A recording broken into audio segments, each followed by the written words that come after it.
BA प्रथम वर्ष के प्रिय विद्यार्थी साथियों, करियर सेल के आपके अपने चैनल पर आपका हार्दिक स्वागत है। आशा है आप सभी स्वस्थ होंगे और अपने करियर को उज्जवल बनाने के लिए मेहनत कर रहे होंगे। यह वीडियो केवल बीए प्रथम वर्ष के विद्यार्थियों के लिए है। यदि आपके भाई बहन फ्रेंड्स आदि फर्स्ट ईयर में पढ़ रहे हो तो उनके साथ जानकारी और इस वीडियो को साझा करने के लिए आप भी इसको देख सकते हैं। आपको पता ही है कि आपकी ओपन बुक पद्धति पर आधारित परीक्षा 20 जुलाई से प्रारंभ हो गई है और 26 जुलाई तक चलेगी। बीच में 24 और 25 जुलाई को अवकाश है, तो इन दिनों किसी भी कॉलेज में उत्तर पुस्तिका जमा नहीं होगी। इस बात का ध्यान रखें। अनेक विद्यार्थियों ने चैनल से आग्रह किया है कि उन्हें फॉर्मेट यानी फ्रंट पेज के पॉइंट क्रमांक 5, 6, 7 एवं 8 को भरने में कठिनाई आ रही है, अतः एक वीडियो बनाकर मार्गदर्शन किया जाए। यह वीडियो बहुत ही महत्वपूर्ण है, आप भी देखिए और अपने साथियों तक पहुंचाइए। और यदि अभी तक आपने चैनल को सब्सक्राइब नहीं किया है तो तुरंत सब्सक्राइब कीजिए और बेल आइकन को भी पुश कर दीजिए। यदि आप इन पॉइंट क्रमांक 5, 6, 7 एवं 8 की जानकारी गलत भरेंगे या नहीं भरेंगे तो उत्तर पुस्तिका जमा करवाने में आपको कठिनाई आएगी। आइए जानते हैं डॉक्टर मधुसूदन चौबे सर से कि आखिर इन पॉइंट्स में ऐसा क्या है जिन्हें भरने में विद्यार्थियों को कठिनाई आती है। चौबे सर, आपका चैनल में स्वागत है। बहुत बहुत धन्यवाद करियर सेल चैनल और प्रीति जी। बिल्कुल ठीक बात है, फॉर्मेट बहुत महत्वपूर्ण है ओपन बुक परीक्षा में। उसके 13 बिंदुओं को भरे जाने को लेकर विद्यार्थी चिंतित रहते हैं और जैसा आपने कहा कि बिंदु क्रमांक 5, 6, 7 और 8 में विशेष परेशानियों का सामना करना पड़ता है। तो चलिए एक काम करते हैं कि विद्यार्थियों के लिए वीडियो ज़्यादा लाभदायक हो सके, इसके लिए मैं इन विद्यार्थियों को लेकर चलता हूं देवी अहिल्या विश्वविद्यालय इंदौर की वेबसाइट पर, ताकि मैं उन्हें ऑथेंटिक विषय के नाम, प्रश्न पत्र का शीर्षक और प्रश्न पत्र के कोड दिखा सकूं और वे उसे नोट कर सकें या उसके स्क्रीनशॉट ले सकें। चूंकि देवी अहिल्या विश्वविद्यालय इंदौर में बहुत सारे विषय चलते हैं और अनेक प्रश्न पत्र हैं, उनमें से कुछ चुनिंदा प्रश्न पत्रों की जानकारी इस वीडियो में दी जाएगी ताकि वीडियो बहुत लंबा न हो जाए।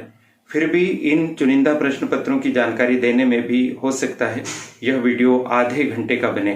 आप सभी से अनुरोध है कि पूर्ण जानकारी के लिए इस वीडियो को पूरा ही देखेंगे तो ही लाभ होगा। तो चलिए आइए चलते हैं DAVV की वेबसाइट पर। तो यह फॉर्मेट आपके सामने प्रदर्शित हो रहा है। इसको आप देख पा रहे हैं कि इसमें कुल 13 कॉलम आपको दिखाई दे रहे हैं। इन 13 कॉलम्स में जानकारी भरनी है, या अपन यूं भी कह सकते हैं कि इसमें 13 पंक्तियां हैं जिनमें 13 कॉलम की जानकारी चाहिए गई है। तो आप सबसे ऊपर देख पा रहे हैं विश्वविद्यालय का नाम। इसमें समस्त परीक्षार्थियों को देवी अहिल्या विश्वविद्यालय इंदौर ही लिखना है। महाविद्यालय का नाम, आप जिस महाविद्यालय में पढ़ते हैं, जहां पर आपने एडमिशन लिया है, उस कॉलेज का नाम लिखना है।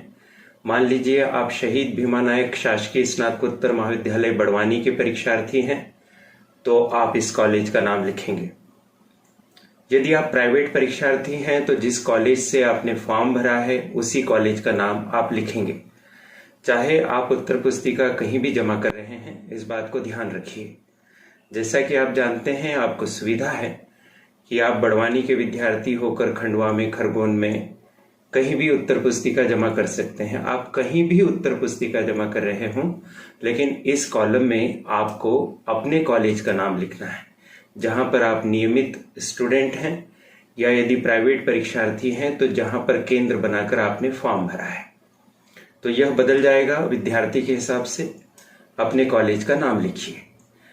अगर हम तीसरे कॉलम पर पहुंचे तो कक्षा, सभी को बीए प्रथम वर्ष लिखना है क्योंकि आप बीए प्रथम वर्ष के परीक्षार्थी हैं। यदि इस वीडियो को किसी अन्य कक्षा के विद्यार्थी देख रहे हैं तो फिर वो अपनी कक्षा का उल्लेख यहाँ पर करेंगे। छात्र का स्टेटस, यूनिवर्सिटी में जो विद्यार्थी हैं वो 4 प्रकार के हो सकते हैं: नियमित, स्वाध्यायी, पूरक और भूतपूर्व। स्वाध्यायी को प्राइवेट भी कहते हैं और पूरक को अंग्रेजी में सप्लीमेंट्री कहते हैं। याद रखिए कि वार्षिक परीक्षा पर आधारित पद्धति में पूरक मिलती है, एटीकेटी नहीं। एटीकेटी सेमेस्टर प्रणाली पर आधारित परीक्षा में मिलती है। अतः आप या तो नियमित हो सकते हैं या स्वाध्यायी हो सकते हैं या पूरक हो सकते हैं या भूतपूर्व हो सकते हैं। तो यदि आप नियमित परीक्षार्थी हैं तो इस कॉलम में नियमित लिखिएगा, स्वाध्यायी या प्राइवेट हैं तो प्राइवेट लिख दीजिएगा। यदि आप पूरक के परीक्षार्थी हैं तो यहाँ पूरक लिख दीजिए और भूतपूर्व के परीक्षार्थी हैं तो भूतपूर्व लिख दीजिए। इस तरह से ये पहले 4 पॉइंट्स हमने भर लिए हैं। अब 5वें, 6ठे, 7वें और 8वें पॉइंट, जिसके लिए करियर सेल की कार्यकर्ता प्रीति जी ने मुझसे आग्रह किया कि मैं इसे समझाऊं, तो अब इनकी बात करते हैं। 5वां पॉइंट है विषय का, 6ठा पॉइंट है प्रश्न पत्र का, 7वां पॉइंट है प्रश्न पत्र शीर्षक का और 8वां पॉइंट है प्रश्न पत्र कोड का। इनकी अभी हम विस्तार से बात करेंगे। इसके पश्चात 9वें पॉइंट में आपको अपना रोल नंबर लिखना है। रोल नंबर को अपन हिंदी में अनुक्रमांक कहते हैं। यह अनुक्रमांक आपको अंकों में भी लिखना है और शब्दों में भी लिखना है। उदाहरण के तौर पर यहां हमने लिखा है 30, 84, 18, 89। एक रोल नंबर हमने उदाहरण के तौर पर लिया है। तो इसमें कोशिश ये कीजिए कि आप शुरू के 3 जो खाने हैं उसको छोड़ दीजिए। यहाँ पर 11 खाने बने हुए हैं, इनमें से 3 खाने छोड़ दीजिए और फिर चौथे खाने से आप लिखना शुरू कीजिए, क्योंकि आपका रोल नंबर 8 अंकों का है तो आखिरी में आपका रोल नंबर अच्छे से आ जाएगा। तो हमने लिखा है एक एक खाने में 3, 0, 8, 4, 1, 8, 8, 9। ये अंकों की बात हो गई। जब आप शब्दों में लिखेंगे आप इसको, तो शब्दों में लिखने का आजकल जो तरीका प्रचलित है वो ये है कि आप उन्हीं अंकों को शब्दों में कर दीजिए, जैसे 3, 0, 8, 4, 1, 8, 8, 9। इसी तरह से आप इसको यहां पर लिख दीजिए। 10वें कॉलम पर हम पहुंचे तो लिखा है एनरोलमेंट नंबर, जिसको हम नामांकन क्रमांक कहते हैं हिंदी में। यह उदाहरण के तौर पर यहां पर एक नामांकन क्रमांक लिखा है। आप अपना नामांकन क्रमांक लिखिए। नामांकन क्रमांक आपको कहां से मिलेगा? अपना प्रवेश पत्र निकालिए, उस प्रवेश पत्र पर आपको नामांकन नंबर या एनरोलमेंट नंबर लिखा हुआ मिलेगा। जिस तरह से वहां पर लिखा हुआ है उसी तरह से आप इस कॉलम में लिख दीजिए। यह काल्पनिक उदाहरण है, इसको नहीं लिखना है, बल्कि अपने प्रवेश पत्र में से अपना नामांकन नंबर लिखना है। 11वें पॉइंट पर अगर अपन चलते हैं तो इसमें लिखा है प्रश्न पत्र का दिनांक। इसमें सभी परीक्षार्थियों की उत्तर पुस्तिका में प्रश्न पत्र का दिनांक 20 जुलाई 2021 आएगा। ऐसा इसलिए होगा क्योंकि देवी अहिल्या विश्वविद्यालय इंदौर ने 20 जुलाई 2021 को प्रश्न पत्र अपलोड किए थे। तो इस कॉलम में सभी विद्यार्थी जो बीए प्रथम वर्ष के हैं, चाहे नियमित हों, प्राइवेट हों, भूतपूर्व हों या फिर पूरक वाले हों, 20 जुलाई 2021 लिख दीजिए। 12वें पॉइंट में जानकारी बदल सकती है। उत्तर पुस्तिका जमा करने का दिनांक। आप जिस तारीख को कॉलेज में उत्तर पुस्तिका जमा करने के लिए जा रहे हैं वो लिखिए। जैसा कि आपको बताया गया है कि अब उत्तर पुस्तिका जमा करने की तारीख 24 जुलाई से बढ़ाकर 26 जुलाई कर दी गई है। अगर आप आखिरी दिन यानी 26 जुलाई को उत्तर पुस्तिका जमा करने जा रहे हैं तो यहाँ 26 जुलाई लिखिए। जैसा कि आपको पता है कि 24 और 25 जुलाई को तो अवकाश हो गया। इसके अलावा आप अपनी उत्तर पुस्तिका मान लीजिए 22 तारीख को जमा कर रहे हैं तो 22 जुलाई, 23 को जमा कर रहे हैं तो 23 जुलाई और यदि 26 को जमा कर रहे हैं तो 26 जुलाई डालिए। जिस दिन आप कॉलेज जाएंगे उस दिन की तारीख 12वें नंबर के पॉइंट पर लगेगी। अब 13वां वाला पॉइंट है केंद्र पर जमा की गई उत्तर पुस्तिका के कुल प्रश्नों की संख्या, जिसमें अधिकतम संख्या 16 हो सकती है। यदि आपने 16 पेज तक अपने उत्तरों को ले जाने की व्यवस्था की है तो 16 पेज लिख दीजिए। अगर आप 10 पेज की उत्तर पुस्तिका जमा कर रहे हैं तो 10 पेज लिख दीजिए। जितने पेज की उत्तर पुस्तिका जमा कर रहे हैं उतना लिख दीजिए। पेज का क्या मतलब होता है? एक पन्ने में 2 पेज होते हैं, यानी आगे और पीछे दोनों तरफ के पृष्ठों को मिलाकर 2 होते हैं।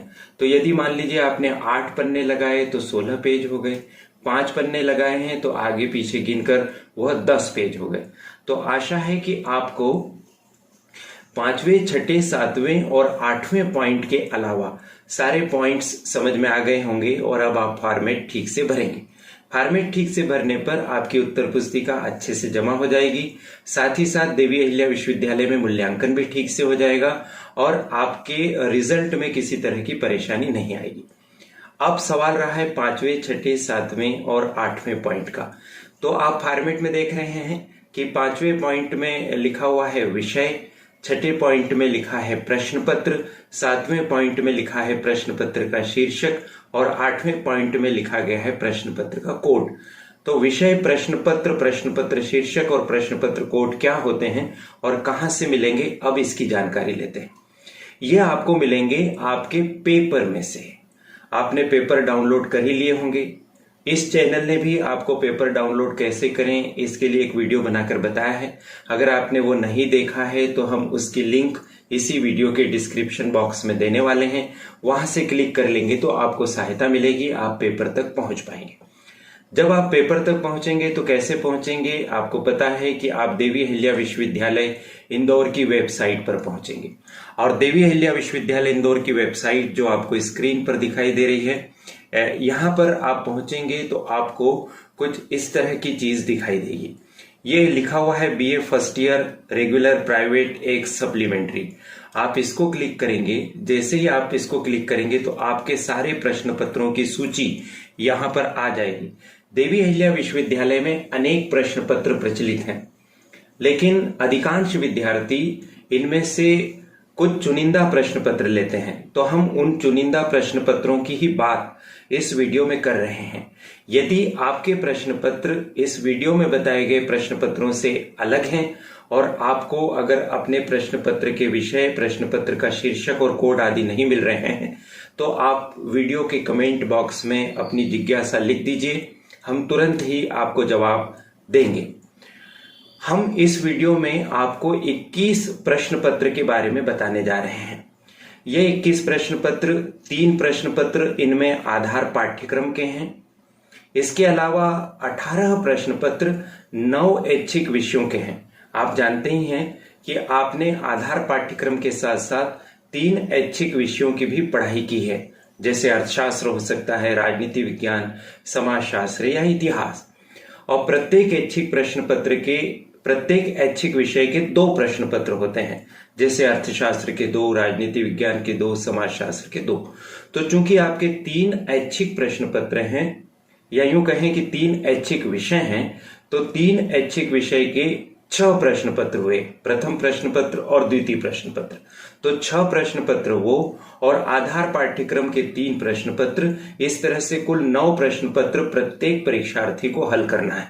जब आप उत्तर पुस्तिका जमा करने जाएंगे तो 9 उत्तर पुस्तिका एक साथ लेकर आप वहां पर जाएंगे। तो आइए शुरू करते हैं कि 5वें, 6ठे, 7वें और 8वें कॉलम को हम किस प्रकार से भरें। 5वें कॉलम में है विषय, 6ठे कॉलम में है प्रश्न पत्र, 7वें कॉलम में है प्रश्न पत्र का शीर्षक और 8वें कॉलम में है प्रश्न पत्र का कोड। तो हम चलते हैं सबसे पहले आधार पाठ्यक्रम। आधार पाठ्यक्रम में जैसा कि अभी बताया कि 3 प्रश्न पत्र हैं आपको यहाँ दिखाई दे रहे हैं स्क्रीन पर, जिसे मैंने सिलेक्ट करके आपके लिए और स्पष्ट कर दिया। सबसे पहले लिखा है मॉरल वैल्यू एंड लैंग्वेज, फिर इंग्लिश लैंग्वेज, फिर एंटरप्रेन्योरशिप डेवलपमेंट, ये लिखा हुआ है। तो आइए अपन इसको क्लिक करते हैं। मॉरल वैल्यू एंड लैंग्वेज को अगर अपन क्लिक करेंगे यहां से तो आपके सामने आपके द्वारा इच्छित समस्त जानकारी आ जाएगी। आपको दिखाई दे रहा है ये आधार पाठ्यक्रम लिखा हुआ है। ये जो आधार पाठ्यक्रम है यह विषय का नाम है। तो विषय के कॉलम में आप लिख दीजिए आधार पाठ्यक्रम। प्रश्न पत्र यह प्रथम है तो प्रश्न पत्र के कॉलम में लिख दीजिए प्रथम। प्रश्न पत्र का शीर्षक है हिंदी भाषा और नैतिक मूल्य, तो प्रश्न पत्र के शीर्षक में लिख दीजिए हिंदी भाषा और नैतिक मूल्य। प्रश्न पत्र का कोड आपको ये यहां पर दिखाई दे रहा है 01-N। तो प्रश्न पत्र के कोड वाले कॉलम में आप लिख दीजिए अच्छे अक्षरों में, बड़े अक्षरों में 01-N। इस तरह से यह आधार पाठ्यक्रम का प्रश्न पत्र प्रथम हो गया है। और आगे बढ़ते हैं तो इंग्लिश लैंग्वेज आपका द्वितीय प्रश्न पत्र है। तो इसकी एंट्रीज कैसे करेंगे इसकी उत्तर पुस्तिका में? उत्तर पुस्तिका आप निकाल लीजिए, विषय पर लिख दीजिए आधार पाठ्यक्रम, प्रश्न पत्र पर द्वितीय लिख दीजिए, प्रश्न पत्र शीर्षक पर अंग्रेजी भाषा या इंग्लिश में लिखना चाहते हैं तो इंग्लिश लैंग्वेज लिख दीजिए, और प्रश्न पत्र का कोड होगा 0202। ये हमारा दूसरा प्रश्न पत्र भी हो गया है। और आगे बढ़ते हैं हम, तो यहां से हम क्लिक कर रहे हैं। आप अपने स्क्रीन शॉट ले लीजिए, अपने पास रख लीजिए अपने चुनिंदा 9 प्रश्न पत्रों के, ताकि आपको बार बार वीडियो नहीं देखना पड़ेगा और आप अपने उत्तर पुस्तिका में कॉलम्स की ठीक से एंट्री कर पाएंगे। चलिए एक बार फिर, विषय का नाम आधार पाठ्यक्रम, प्रश्न पत्र तृतीय, प्रश्न पत्र का शीर्षक उद्यमिता विकास, और प्रश्न पत्र का कोड हो जाएगा 03-N। तो आप देख रहे हैं कि कहीं पर केवल संख्या है और कहीं पर अल्फाबेट का कोई लेटर भी है। तो जैसा यहां पर लिखा है वैसा ही आप कोड लिखिएगा।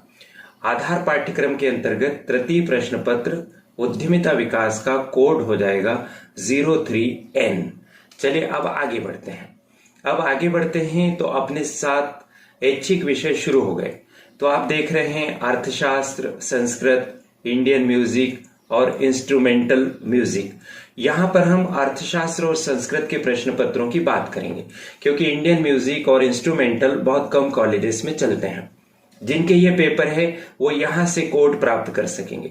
अब इकोनॉमिक्स में फर्स्ट पेपर की अगर अपन बात करें तो ये देखिए, अर्थशास्त्र के फर्स्ट पेपर में हमारे पास क्या आता है? विषय का नाम हो गया अर्थशास्त्र, प्रश्न पत्र हो गया प्रथम, और प्रश्न पत्र का शीर्षक व्यष्टि अर्थशास्त्र होगा। अगर आप इसको अंग्रेजी में लिखेंगे तो माइक्रो इकोनॉमिक्स लिखेंगे, और हिंदी में लिखेंगे तो व्यष्टि अर्थशास्त्र लिखेंगे। प्रश्न पत्र का कोड अब आप थीम समझ गए होंगे, 33-N, 33-N या 33-N आप लिखेंगे। ये हो गई अर्थशास्त्र के फर्स्ट पेपर की बात। चलिए अर्थशास्त्र के हम सेकंड पेपर की बात करते हैं। यहां से हम इसको क्लिक कर रहे हैं। ये हमारे सामने अर्थशास्त्र का सेकंड पेपर ओपन हो गया है। विषय अर्थशास्त्र, प्रश्न पत्र द्वितीय, प्रश्न पत्र का शीर्षक भारतीय अर्थव्यवस्था, इंग्लिश में इंडियन इकोनॉमी, प्रश्न पत्र का कोड 34-N, 34-N। अच्छे से आप लिख लीजिए और उत्तर पुस्तिका में भी सही एंट्री कीजिए। अर्थशास्त्र का भी काम हो गया। अब हम चलते हैं संस्कृत पर। तो ये हमारे पास संस्कृत साहित्य का प्रथम प्रश्न पत्र आ रहा है। देखिए, विषय लिखेंगे संस्कृत, प्रश्न पत्र लिखेंगे प्रथम, प्रश्न पत्र का शीर्षक ध्यान दीजिएगा वेद, व्याकरण एवं भाषा नैपुण्य। ऐसा पूरा का पूरा लिखिएगा आप प्रश्न पत्र शीर्षक वाले कॉलम में, वेद, व्याकरण एवं भाषा नैपुण्य। प्रश्न पत्र का कोड आपको दिखाई दे रहा है 14-N, 14-N। ये प्रश्न पत्र का शीर्षक हो गया। चलिए संस्कृत के अगले प्रश्न पत्र पर हम चलते हैं। द्वितीय प्रश्न पत्र को यहां से क्लिक कर लेते हैं। यह हमारे सामने ओपन हो गया है। संस्कृत का द्वितीय प्रश्न पत्र आपको स्क्रीन पर स्पष्ट दिखाई भी दे रहा होगा। विषय का नाम लिखेंगे संस्कृत, प्रश्न पत्र लिखेंगे द्वितीय, प्रश्न पत्र का शीर्षक हमारे सामने यहां पर दिखाई दे रहा है आर्ष काव्य एवं लौकिक काव्य। ये प्रश्न पत्र का शीर्षक हो गया। प्रश्न पत्र का कोड हो गया है 15-N, 15-N। चलिए संस्कृत के बाद हम अपनी इस यात्रा को आगे बढ़ाते हैं। तो सबसे लोकप्रिय विषयों में शामिल राजनीति विज्ञान विषय पर पहुंचते हैं। यह हमने राजनीति विज्ञान को क्लिक कर दिया है। हमारे सामने जानकारी डिस्प्ले हो गई। विषय का नाम राजनीति विज्ञान, प्रश्न पत्र प्रथम, प्रश्न पत्र का शीर्षक। इसको लिखने में अधिकांश विद्यार्थी गलती करते हैं, जानते नहीं, तो ध्यान दीजिए। प्रश्न पत्र का शीर्षक होगा राजनीति विज्ञान के मूल सिद्धांत। जो अंग्रेजी वाले बच्चे हैं वो देख लें, लिखा हुआ है basic principles of political science. दो में से किसी एक को ही आप लिखिए। राजनीति विज्ञान के मूल सिद्धांत। आपको पेपर का कोड दिखाई दे रहा है 31-N, 31-N। ये प्रश्न पत्र का कोड है। ये राजनीति विज्ञान फर्स्ट पेपर की व्यवस्था हो गई। चलिए थोड़ा और अगर अपन आगे बढ़ें तो राजनीति विज्ञान सेकंड पेपर को क्लिक करते हैं।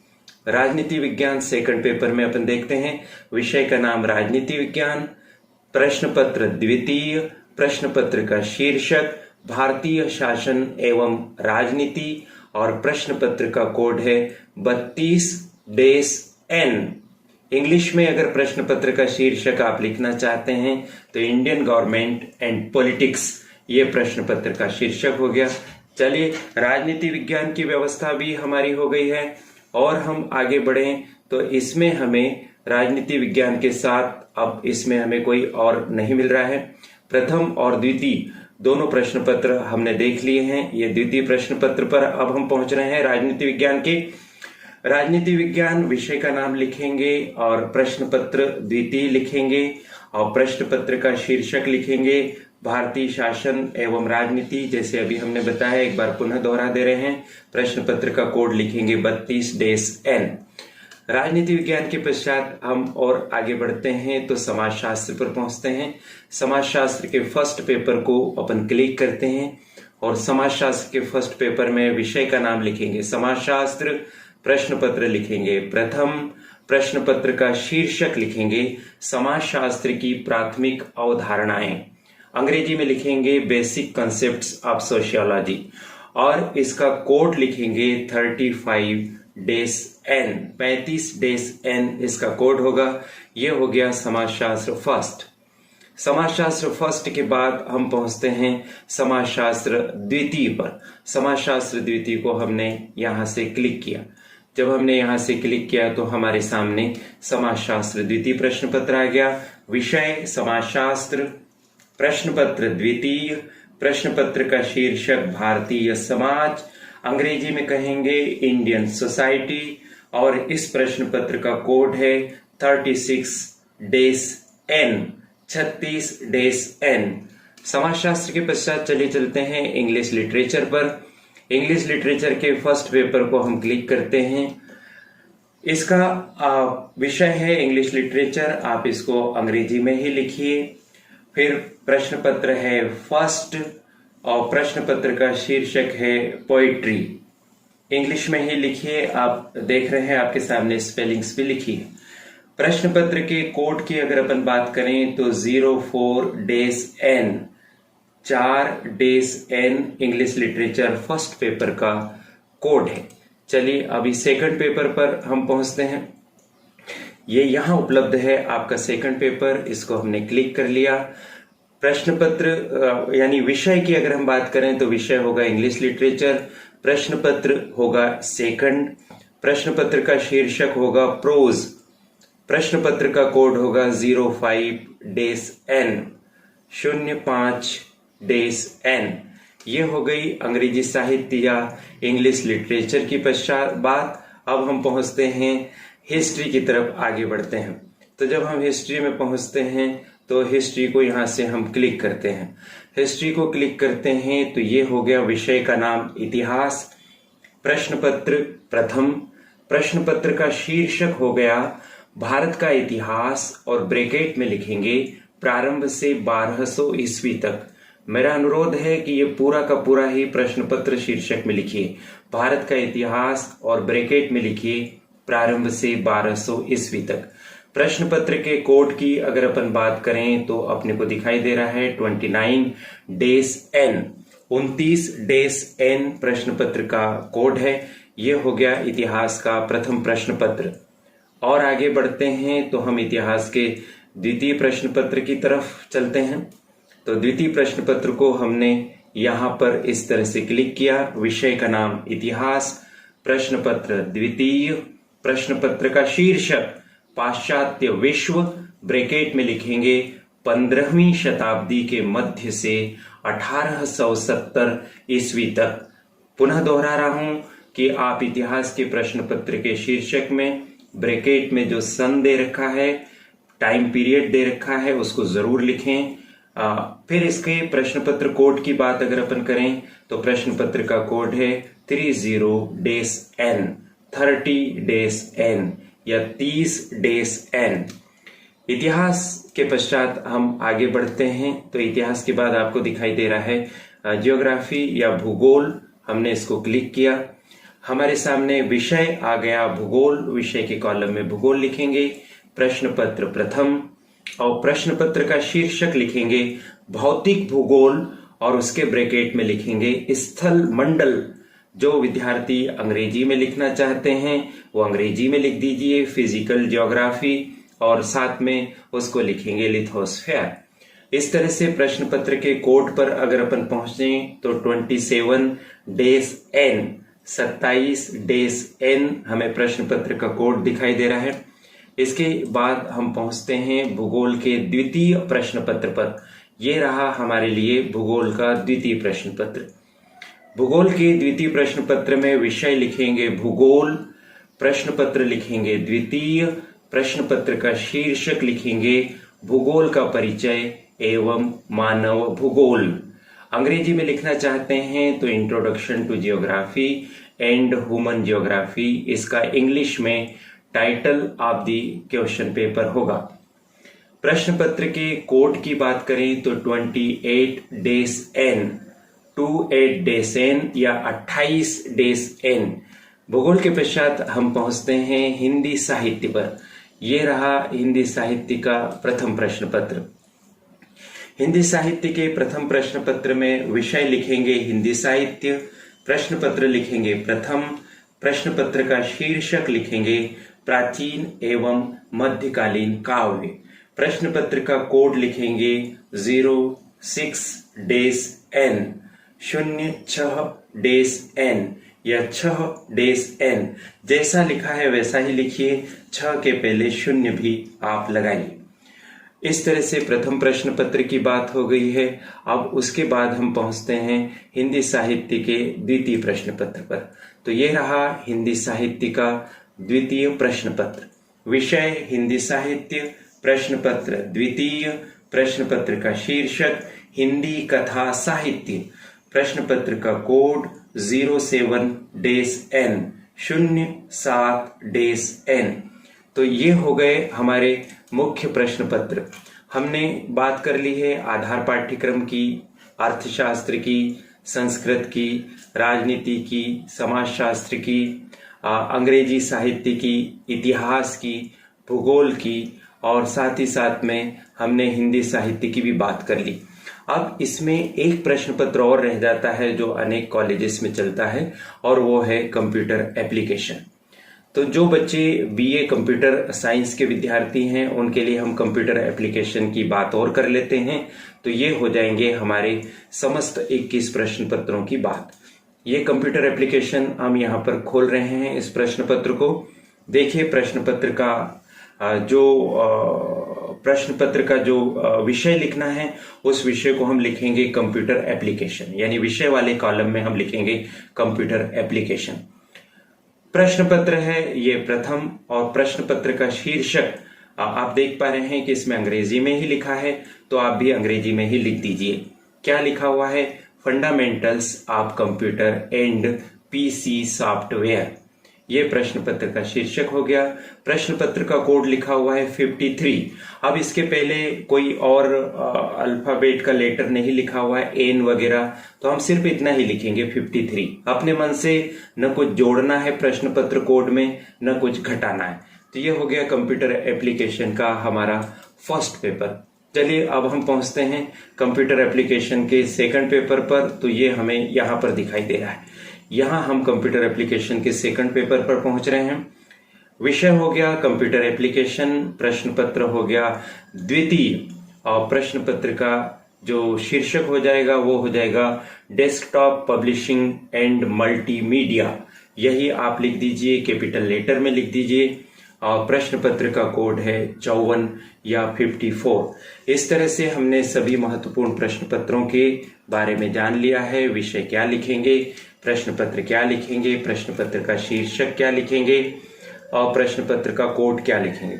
इसके अलावा आप देख रहे हैं कि मराठी, साहित्य, गणित वगैरह बहुत सारे विषय इसमें हैं, तो उन्हें अभी हम छोड़ रहे हैं। वीडियो बहुत बड़ा हो जाएगा, बहुत कम विद्यार्थी उन विषयों को चुनते हैं। यदि कोई कठिनाई हो तो जैसा आपको पहले बताया है, आप पुनः हमें कह दीजिए, तो हम फिर से आपको उसकी जानकारी कमेंट बॉक्स में दे देंगे। मुझे यह सहायता करने का अवसर करियर सेल के चैनल ने दिया। करियर सेल के चैनल को बहुत बहुत धन्यवाद। और साथ ही साथ में सूत्रधार और इस चैनल को संचालित करने के लिए नियुक्त करियर सेल की कार्यकर्ता प्रीति गुलवानिया का बहुत बहुत आभार मुझे अवसर देने के लिए। समस्त विद्यार्थियों को बहुत शुभकामनाएं। बहुत अच्छे से आप प्रश्न पत्रों को हल कीजिए, अच्छे उत्तर लिखिए और ज्यादा से ज्यादा अंक प्राप्त करने का प्रयास कीजिए। तो मेरी तरफ से जानकारी देने का कार्य पूर्ण हुआ। आशा है आपकी जिज्ञासाओं का समाधान हुआ होगा। मुझे बोलने का, अपनी बात साझा करने का अवसर देने के लिए करियर सेल चैनल को बहुत बहुत धन्यवाद, बहुत आभार। इस चैनल की संचालिका और आज के आयोजन की सूत्रधार प्रीति गुलवानिया जी को आप सभी को शुभकामनाएं। बहुत धन्यवाद सर। आशा है यह जानकारी आपको अच्छी लगी होगी। ऐसी ही महत्वपूर्ण सूचनाओं और जानकारियों के लिए चैनल को तुरंत सब्सक्राइब कीजिए, बेल आइकॉन भी पुश कर दीजिए, अपने साथियों के साथ यह वीडियो साझा कीजिए। और हाँ, बीए प्रथम वर्ष के विद्यार्थियों की सहायता के लिए आगामी दिनों में कुछ वीडियो और अपलोड करेंगे जिनसे आपको बहुत सहायता मिलेगी। हमारी मेहनत बनेगी आपकी सफलता का आधार। Best of luck.